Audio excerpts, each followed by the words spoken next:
Ok, donc bonjour, bienvenue. Aujourd'hui, c'est le jeudi 27 mai. Donc les objectifs. Ok, donc on va commencer avec un échauffement, et puis le lièvre et la tortue. On va terminer, on va parler de ce conte, ok, ce récit. Le passé composé, on va réviser un peu le passé composé, et puis une activité avec être et avoir. Être et avoir sont des verbes très importants en français. Et puis pour demain, donc comment vas-tu aujourd'hui? Comment vas-tu? Moi, je suis épuisé. Je suis très fatigué. Donc, épuisé. Et toi? Donc, je suis timide, je suis troublé, je suis anxieux, je suis heureux. Comment vas-tu aujourd'hui?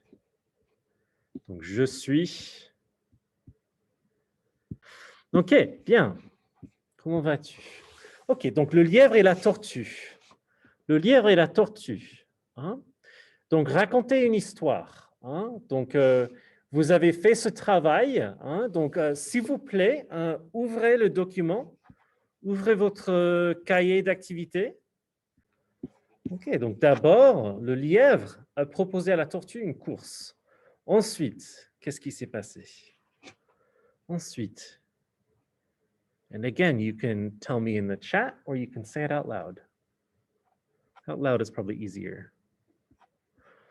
Ensuite, oui, ensuite la course a commencé. Super. Ouais, ensuite la course a commencé. Et après, qu'est-ce qui s'est passé après ça?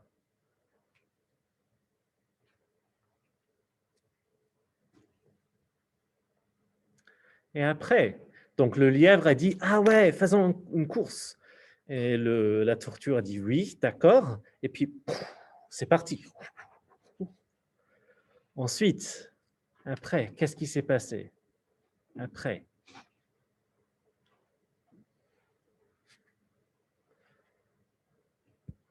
Après, le lièvre a couru plus vite. Hein? Le lièvre, le lièvre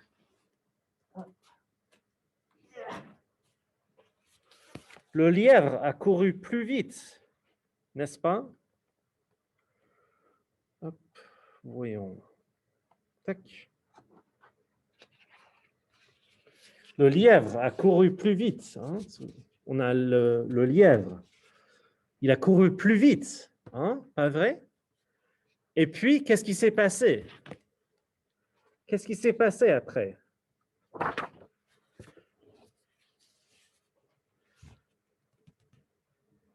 Qu'est-ce qui s'est passé après avec le lièvre?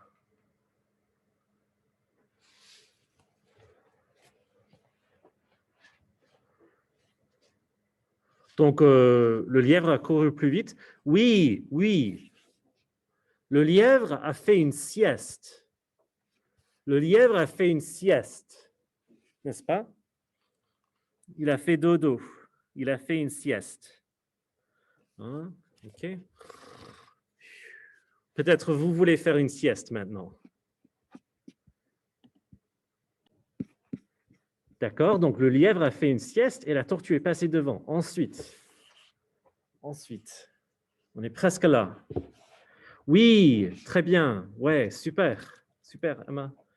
Ouais. Le lièvre s'est réveillé, mais la tortue a été déjà bien en avant. OK? Bien en avant. Okay, so we're putting the pieces together, right? Where I'm not expecting you to understand every single word. In fact, I would be very surprised if you did. But the work that we're doing is not about understanding every word, but understanding 30% and then getting an understanding of about 80% from that, right? Just putting the pieces together using your brilliant, brilliant brains, right? And solving puzzles, being detectives.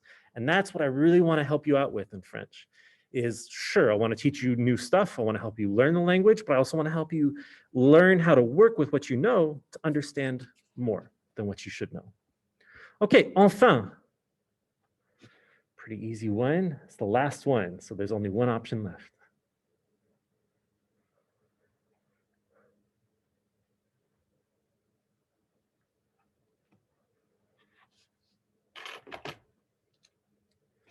Are you stumped?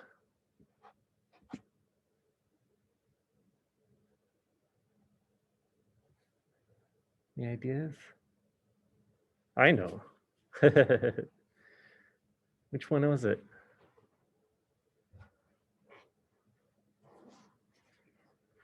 Oui, très bien. Donc la tortue a gagné la course. Il a gagné la course.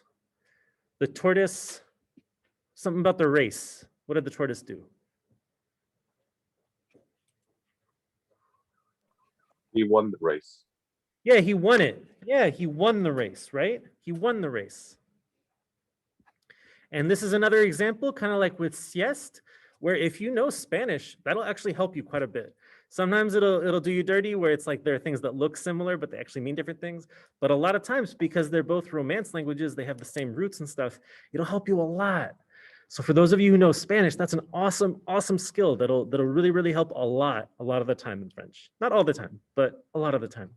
And this is one of those, okay? Gagner la course. Il a gagné la course. He won. He won, right? Yeah. Okay, so we put this story in order and now we can tell a story. Now you can legit talk to your parents and be like, hey, let me tell you the story. And you can just go through and read this and you're telling them a story in French, right? And just real quick, before we move on to another part, we're gonna keep discussing the story, but before we move on from this slide, d'abord, ensuite, enfin. What do these words help us do in French? Talked about this yesterday. They act as a story structure. Yeah, they could. Yeah, sorry. yeah, they act as a story structure to give a sequence of events, right? If something's happening in a sequence, it means it's happening one, and then another, and then another, and then another, right? We're talking about putting the story in order.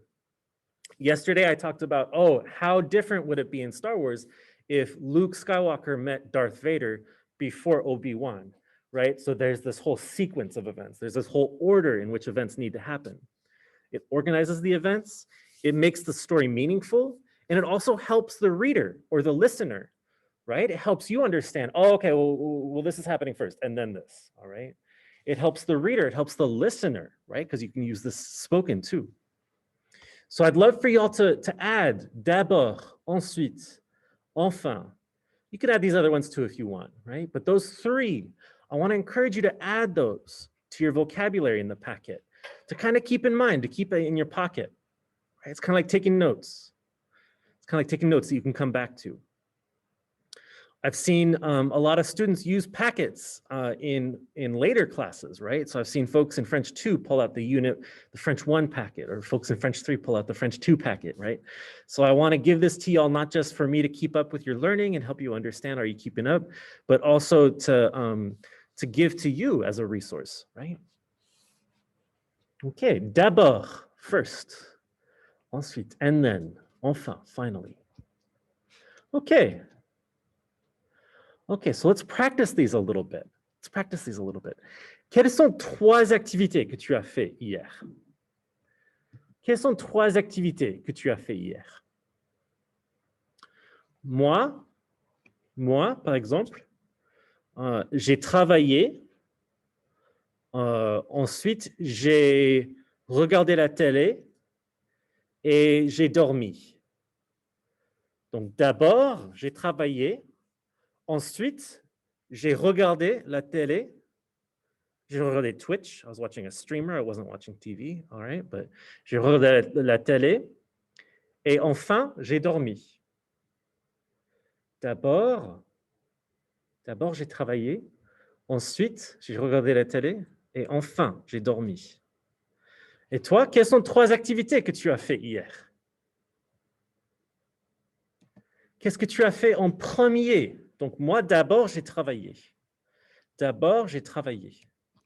Qu'est-ce que tu as fait en dernier? En dernier. Donc d'abord, j'ai travaillé en premier. Enfin, j'ai dormi. Enfin, j'ai dormi à la fin. Ok, donc d'abord, j'ai. Ensuite, j'ai. Enfin, j'ai. Donc, quelles sont 3 activités que tu as fait hier? Okay, so I still haven't heard from some folks. We can continue tomorrow. I'll make a Canvas assignment for y'all to work on this, okay? And so if you did it today, make sure to save that so you have less work to do tomorrow. Ok, bien. Hein, donc, pourquoi est-ce que la tortue gagne? Pourquoi est-ce que la tortue gagne dans cette histoire?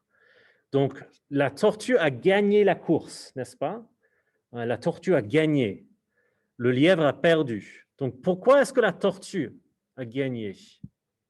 Donc, la tortue a gagné parce que la tortue est ou parce que le lièvre est.